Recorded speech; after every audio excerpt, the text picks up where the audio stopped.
Hello everyone and welcome back to TowerGate. It is TowerGate day number 991, December the 19th, 2019, Thursday. Thank you so much for tuning in.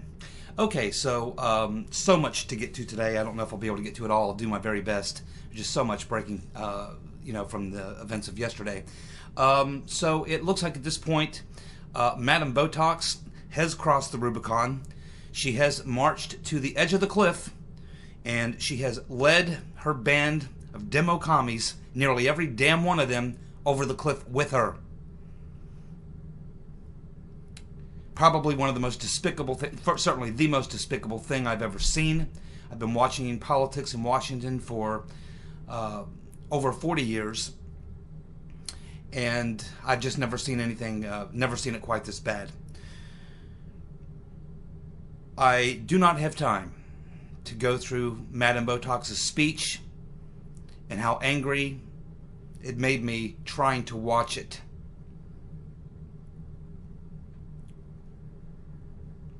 I just don't have time. And I don't think I can control my anger.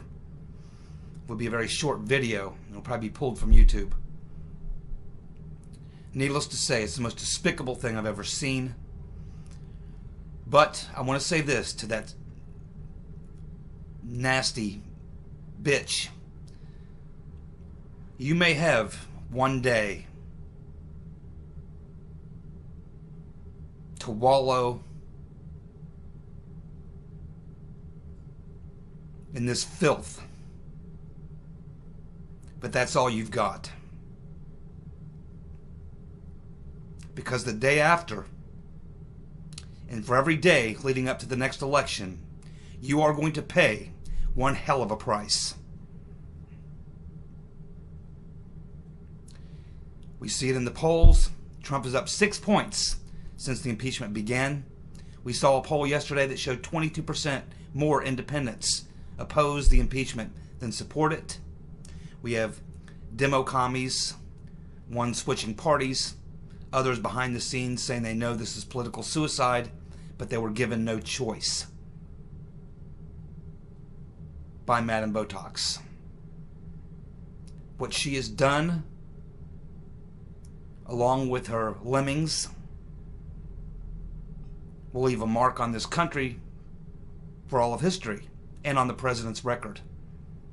But I can tell her one thing: if you thought that Trump supporters and the president himself was a son of a bitch to deal with, just wait, because now it's going to be much worse. The Democrats are going to be defeated in a major, major bloodbath 11 months from now. I can feel it in my gut.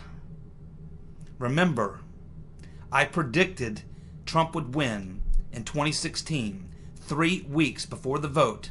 I even said he would get 302 votes in the Electoral College. I was off by 2. I have a pretty good sense of these things and a pretty good gut. Maybe it's because I live in the area I live in here in southern Ohio, in a fairly conservative area with some liberal districts down just to my south. I have a lot of liberal friends. I talk to them a lot. I can tell you, nobody likes this.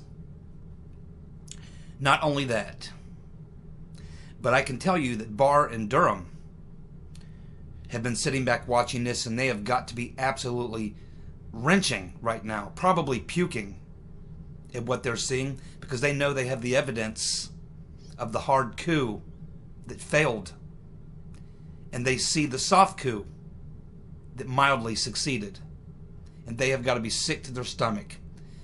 All you did, Madam Botox, was give Barr and Durham a shot of adrenaline that they probably didn't even need. I'm sure that their resolve to expose you criminal frauds is greater than it's ever been.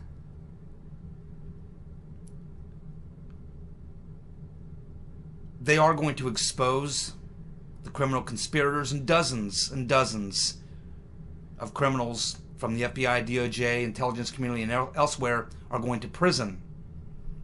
It's going to leave a stain on the Democratic Party that will last long after the event. It will carry all the way through into the November elections. You're going to own it, Nancy, along with all of your corrupt friends. The ultimate payback is coming. You have one day. Enjoy it. Because after tomorrow, Madam Botox, you are fucked! Now, let's get on with the news. First, I want to say that the Republicans in the House did a very, very good job.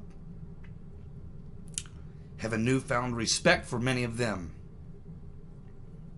Let's just hope when it gets over into the Senate, they can equal the performance of their colleagues in the House who've had the president's back this entire way. They have never wavered, and they've done one hell of a good job, and I commend them.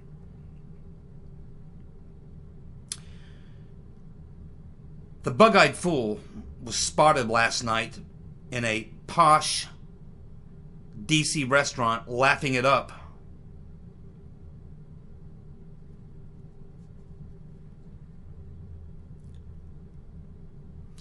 Also, this just in from Judicial Watch. They have just confirmed that the State Department has found 30 more rotten Reverend Clinton emails, but they are refusing to turn them over. And they have filed a brief with the Department of Justice to protect the rotten Reverend and themselves from further questions. The emails have to do with Benghazi. And today, Thursday, Judicial Watch is actually going to be in court to see if the court is going to allow Judicial Watch to question the rotten Reverend Clinton and her top aide under oath about Benghazi and the use of her private server. So far, this judge has been fairly favorable to Judicial Watch. Let's hope that process continues and he does get to get that interview that he's been seeking for a very long time. Another very good man, Tom Fitton. Well, it looks like the Fifth Circuit Court of Appeals has ruled to overturn the individual mandate. How about that? On the very day that they wrongfully impeached the president, the nail into the coffin of Obamacare is finally nailed shut. Now, that doesn't mean it's totally over, because you can bet that there'll be court challenges. But effectively, it's over. All they can do is delay the pain. This is not going to be overturned, I don't believe. They can go all the way to the Supreme Court.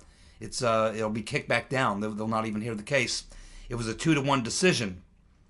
So the individual mandate is now been ruled unconstitutional, and therefore, pretty much, Obamacare is dead on the day that Trump's impeached. Congratulations, Mr. President. Well, as many of you have seen, Andy McCabe, James Baker, the dishonorable James Comey, and the loose Lisa Page, along with Mr. Potato Head John Brennan, have all gone on TV in the last couple of days. And I guess as I was watching these interviews, I couldn't believe it, because I thought they are literally giving Barr and Durham their defense, what they're going to use as their defense. And there is no defense for what they did. They're all guilty as hell. Now let's focus on the four, because 4 of these took one path, Brennan's taken another. But McCabe, Baker, Comey, and Page are basically giving 2 different arguments. One is that they really believed what they were doing was legal. I don't think that's going to fly. Also, they're also blaming low-level agents who got it wrong and then took the information they got wrong and gave it to their superiors. That would be McCabe, Comey, Page, and Baker. And that's why they made the bad decisions. Of course, it's hard to believe that they actually said these things, because as everyone knows who's been following the story, what has already been pointed out time and time again is that how, in fact, just the opposite is true. How normally these things are conducted by field offices outside D.C., outside Main Justice. But in fact, this entire scheme, this entire plot, this entire coup was actually completely carried out and managed by hand-picked people from Commie, and they're the ones who actually ran it all. The only guy you could even say was somewhat low-level, and I wouldn't even consider him low-level, is Joe Pientka. So the excuse that it was low-level people and outside agents that got it wrong is not going to fly. Barr Durham will absolutely destroy that argument in about 15 seconds. And the idea that they thought it was legal, there was nothing but lawyers all over these FISA warrants, nothing but lawyers all over this counterintelligence operation, nothing but lawyers. Go right down the list. Gauhar, Moyer, Baker himself, McCabe is a lawyer, Page is a lawyer. Every one of these people are lawyers surrounded by lawyers. Comey, lawyer. They're all lawyers surrounded by lawyers. But they're trying to make the case that there just wasn't enough lawyers around to know whether or not what they were doing was legal. That ain't going to fly either. So if this is their defense, and it appears it is, they've just given that to Barr and Durham, so now they know exactly which loopholes to close, and they know exactly what the defense is going to be before they even sit down with the attorneys. What a stupid move on their part. The best thing these people could have done was kept their mouths shut and stayed off of TV. But they just can't seem to do that. They've just signed their own, death warrants, essentially, politically speaking. Because, again, Barr and Durham are not this stupid. And if this is their arguments, these people are definitely going down. And remember, Barr and Durham understand the legal system. They definitely understand how it works in court, and they know that you have to get the evidence. You have to close every loophole. You have to be able to find every possible defense that they may use, and most of the time you don't know what that is going to be. But here, Barr and Durham now know exactly, so it will be much easier to close the loopholes, but they're not going to leave any loopholes open anyway. They're going to make sure that they got slam dunk cases against all these people before they indict them. And once they indict any one of these higher level people, they are immediately going to be looking for a plea deal, and they are going to roll over on their friends. You could already see that it's already become a circular firing squad. And it looks like it's going to be FBI versus DOJ versus intelligence community. They're all three going to be pointing at each other and firing away. And it appears that the FBI guys here, McCabe, Baker, Comey, Page, it appears that they're going to throw Brennan under the bus. And of course, Brennan, you could see his interview on MSNBC with Chris Hayes. He looked I've never seen him quite that openly angry on TV or that frightened. I mean, this guy looks terrified. I guess he saw McCabe and Page's and Baker and Comey's interview, and it's clear they're going to throw Brennan under the bus. Yes, Barr and Durham are, I'm sure right now, as I said, they're probably spitting mad at what they're seeing. I mean, they literally know. They have the evidence to prove the coup, the hard coup, that being the Mueller investigation. They are watching this attempted slow coup, which mildly succeeded. They get the impeachment vote in the House. It'll fail in the Senate. And it will come back to bite them in the ass so hard they're just not going to believe it. But Brennan has certainly figured out at this point that he has no friends over at the FBI and DOJ. They're going to throw him under the bus. And you can see it in his face in this interview, the anger. And it's not anger at Trump people. It's not even anger at Trump anymore. He's beyond that. He's gone way beyond that. You can see that his real frustration and anger is with what other people caught up in this thing are saying about what they got from the intelligence community or did not get. They're talking about he and Clapper. Now, Clapper has stayed off the airwaves for the past couple of weeks, so he's probably the only smart one, and he's probably the dumbest one of the bunch. Now, I could go on and on this point, but again, we have limited time and a lot to cover. So let's talk about the Matt Taibbi article. Many of you may be familiar with Matt Taibbi. He is the political reporter for the Rolling Stone and has been for 35 years. Very, very long time. Taibbi despises Trump. Absolutely despises him. Doesn't like Republicans. He is a liberal. I sometimes think he's a socialist. He might be. I certainly know he's a liberal. He's a self-admitted liberal. But he kind of reminds me a lot of Glenn Greenwald. Reminds me of Hastings, who used to work at Rolling Stone before the deep state took him out in his Mercedes with the exploding car trick. And there's other liberal journalists out there. Aaron Mate is out there. Tim Pool to some degree. There are some very good liberal journalists who tell the truth. In a lot of cases, not in every case, there are some things that Taibbi has written that I disagree with. He does sometimes go through the blue lens, but I can honestly say that on the Spygate stories, I've been following Taibbi as one of my sources throughout this entire, 3 years or so that I've been on this story. Taibbi was on to the Spygate hoax from day one. He was never fooled. And now that the IG report has come out, he has written a scathing article, and the overall narrative that Taibbi says in his report is he says, hey, look, I'm a liberal. I despise Trump as much as no one despises Trump more than me. I hate this guy. But let me tell you what I hate and despise and fear more than Trump. A deep state coup. The fact that a bunch of crooked bureaucrats could use the weapons of the government to destroy a president. Taibbi is making that case exactly, and he's not mincing any words. And remember, Rolling Stone is a very liberal publication.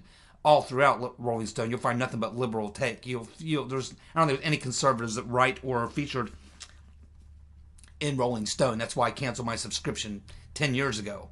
And I kind of didn't want to do it because I liked reading Taibbi's articles, quite honestly. But I just could not support Rolling Stone anymore. So this is a great story, and he's a very good journalist. He is an investigative reporter. He really is. Taibbi is actually, he's like a Greenwald.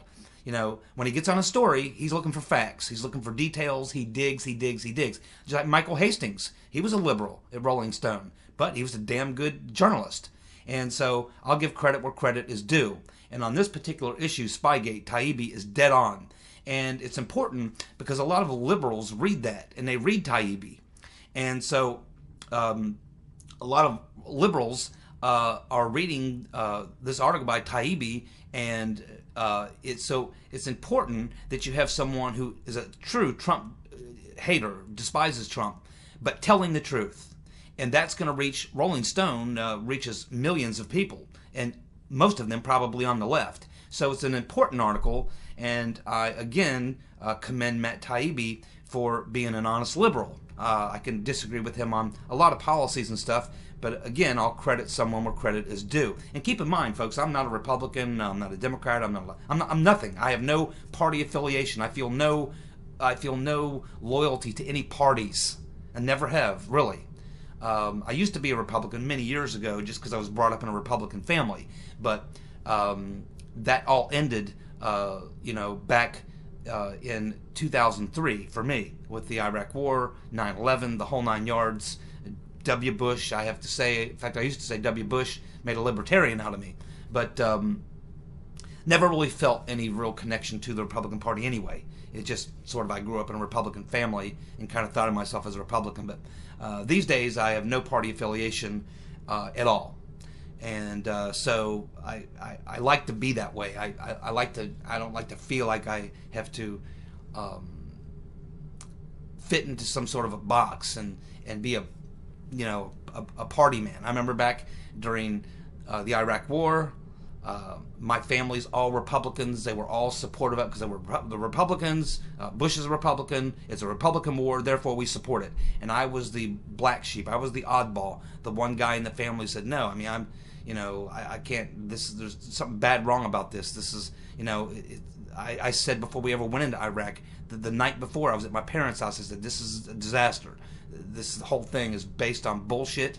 It's not going to work. It's going to be a freaking disaster. And I took a lot of heat.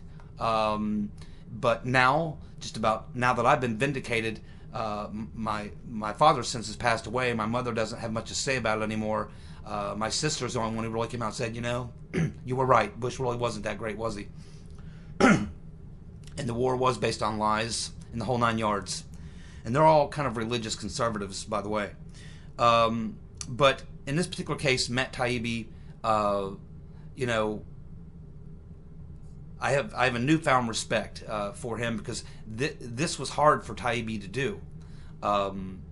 You know, it's hard if you're a liberal and you despise Trump to come out and tell the truth about what happened in Spygate. And you can see that a lot of the liberals who have been ostracized by other so-called liberals or people on the left. So that's why I give a tip of the hat to people like Tim Pool and other people like that, Taibbi and Glenn Greenwald, guys who, another guy, Mike Whitney, definitely leftist, but he's been on the Spygate thing. So there's plenty of them out there. It's just that their voices on the liberal media have been suppressed. The liberals who've been telling the truth have not been given the ability to go on TV and give their point of view. Only liberals who buy into the Mueller investigation, the Trump-Russia thing, the coup plot, the conspiracy, only those who buy the party line have been given the opportunity to speak their mind. So it is good that these liberals have been able to tell the truth, have put themselves at personal risk doing so, and so I commend them as well. Now, let's get on to just you really need to read the whole article, but there's a few key points in Matt Taibbi's piece that I want to bring up here. I don't even know if we've ever even discussed these things on my TowerGate videos, because some of this is new information, but it will certainly find its way into my timeline very shortly. So, Matt Taibbi asked a very good question that I have asked and that many other people have asked. And he says, you know, again, what many have repeated, but I just want to hear it kind of Taibbi's take on this, where he says, you know, if Joseph Mifsud is not a Russian agent, the investigation cannot be above board. And he also points out that Mifsud, in his interview, he denied knowing anything about the DNC hack to the FBI, and this is something we talked about back when we first heard this information, when we were told, yeah, well, Mifsud was interviewed when he was in New York, and he lied. He was in Washington and New York, and he was one of those two places the FBI interviewed him, and they, of course, they say he lied. But we also learned that he told the DNC, and he also told his lawyer, Stephen Rowe, this man who was a friend of his and at some point was acting as his mouthpiece for quite some time. He also said the same, that Mifsud was denying that he knew anything about the DNC hack, or even saying anything to Papadopoulos about that, or even saying anything to Papadopoulos about, you know, the Russians having Clinton emails. So he's denied all that. But the bottom line is what me and many other people have said, is that, and as Taibbi is making the point here, if Mifsud is not a Russian agent, the investigation cannot be above board. 100% true. That's why I've been saying that all Durham needs to do to blow this entire thing up is get Mifsud. Now, he may be fish food by now. Maybe Durham cannot find him, but believe me, he will eventually find him. If he is alive, Durham will find him. Now he may have already found him and interviewed him. We don't know. But some Italian newspapers were reporting that, in fact, he did interview Mifsud. So we don't really know. The reporting out there is very sketchy, and it's just hard to say. I'm not prepared to say on my video or in my timeline that has occurred, only that it's alleged by the Italian media that has occurred. But if Mifsud is alive, Durham will find him. But he doesn't even really need to find Mifsud. It would be helpful to get it firsthand. But all he needs to do is really interview Halper or Brennan, both of them, or even Downer. Any of those three would be able to tell you all about Mifsud and what his role was, because it was a tag team effort. They were all involved in it together. Also, Taibbi points out that Commie is saying that Brennan, Mr. Potato Head, never provided any intelligence or information that predicated or prompted the FBI to open Crossfire Hurricane. That's in complete contradiction to everything that Brennan has been saying for a year now. Brennan's been out there on TV taking credit for being the one that provided the information. He said it under oath to Congress that he provided intelligence information that was instrumental or critical, I forget what word he uses, but In other words, it was a major factor in the FBI opening the counterintelligence operation, Operation Crossfire Hurricane. Yet here we have Comey saying that Brennan never provided any intelligence or information that predicated or prompted the FBI to open Crossfire Hurricane. And now we've got Andy McCabe agreeing with Comey on this point, saying no, Brennan never provided any information to us that was used to open Crossfire Hurricane. And of course, keep in mind, when Brennan said that, he was under oath in his testimony to Congress. So there is certainly a huge divide, and it's obvious at this point that in this circular firing squad, it's going to be a four-way deal here, at least, maybe more. You got the State Department, the FBI, the CIA, or the intelligence community, which would include the CIA. You've got all these groups essentially at odds with one another. They can't even get on the same sheet of music, and that's why Durham is going to rip their asses up, man. This is easy, and Durham, he's just going to destroy these people. You know, they can't even get their story straight. We also have in the Taibbi article where he points out that Attorney General Lynch, and this is in the IG report on pages 75 and 76, Attorney General Get Back Loretta Lynch says that and Lynch told the IG, the Inspector General Huckleberry Horowitz, that in the spring of 2016, listen to this, in the spring of 2016, Comey and McCabe pulled her aside and provided information about Carter Page, which Lynch believed that they learned from another member of the intel community. And this is after Lynch has spent the last 2 or 3 years pretending she was completely out of the loop. Now she's saying to the IG that Comey and McCabe pulled her aside, provided information to her about Carter Page, which Lynch believed they learned from another member of the intel community. And she's saying that this happened in the spring of 2016? Uh-oh. There wasn't supposed to be anything going on in the spring of 2016. Uh-oh.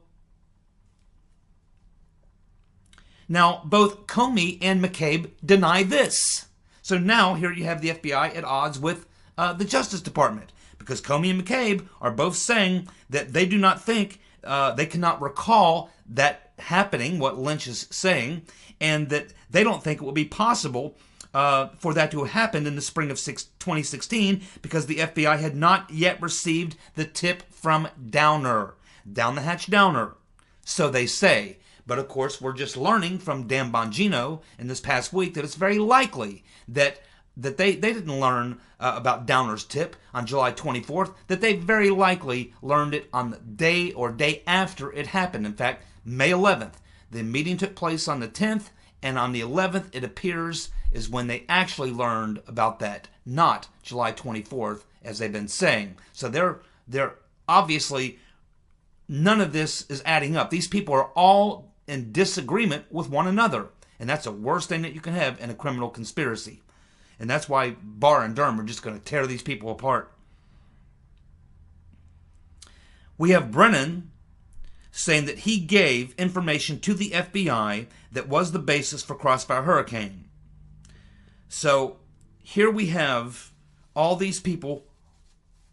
Somebody's lying. My guess is that they're all lying. And when everybody's lying, you just can't get your story straight. And that is what is happening here. And that, again, is why I'm telling you, dozens and dozens of people are going to prison for a coup. An overthrow of the government, of the duly elected president.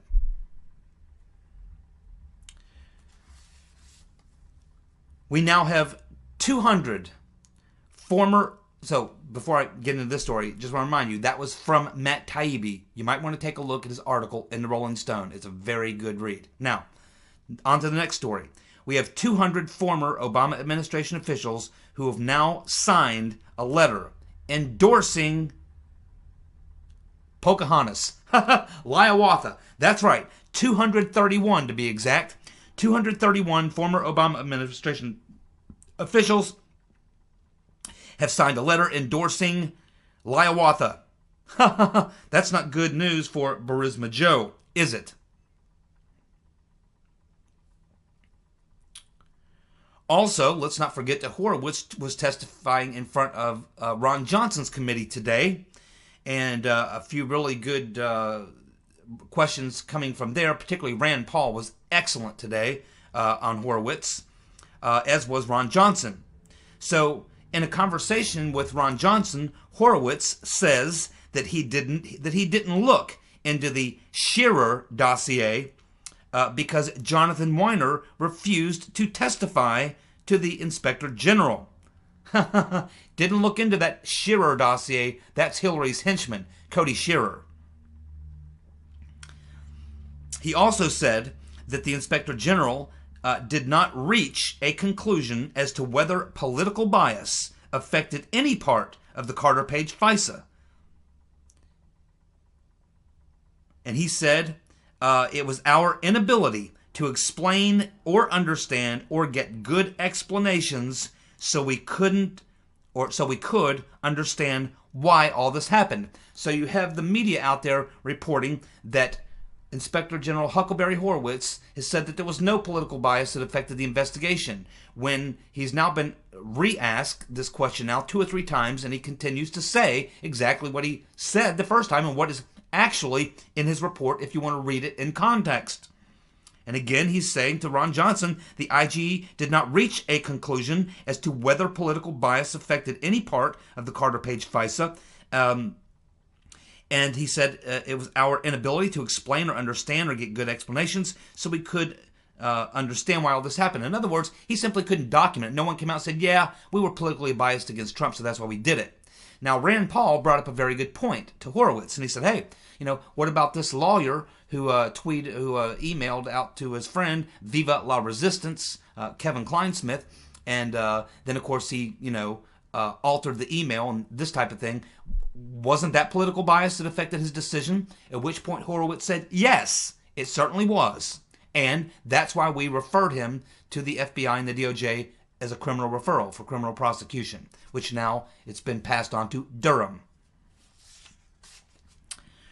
Rand Paul also again asking other questions, and Horowitz in this particular question said that he cannot talk about, and this was about Misfit, Horowitz said he could not talk about Misfit in an open setting about what the FBI files show in regards to whether Misfit was a Russian agent. So Horowitz can't really talk about Misfit in an open setting about what he saw in the FBI files about whether or not Misfit was a Russian agent. But we know that Uncle Bob the Executioner wouldn't come out and say it, and Horowitz certainly wouldn't come out and say it. What does that tell you? Again, Durham may have interviewed Misfit. Maybe he hasn't. Maybe Misfit is fish food. We don't know. But we do know that you could ask Mr. Potato Head, and he could tell you all about Misfit. You could ask Downer. In fact, you could ask Misfit. You could talk to Halper or Downer or Brennan, because I can tell you pretty much that, in my opinion, as I've said before, Halper and Downer were likely working for the Rotten Reverend Clinton to conduct a scheme to tie the Rotten Reverend Clinton's emails to Trump. That is what they were trying to do. They were trying to tie the Rotten Reverend's so-called hacked emails to Trump, and they were trying to set up Papadopoulos to do that. Who would have been the one who have benefited from that? The Rotten Reverend Clinton. And the Rotten Reverend Clinton knows Mifsud, she knows Halper, she knows Downer. As I've said before, the Rotten Reverend Clinton was the mastermind of this plot. She planned, organized, directed, and controlled it. That's what Durham's going to find when he gets to the bottom of this stinking barrel of fish.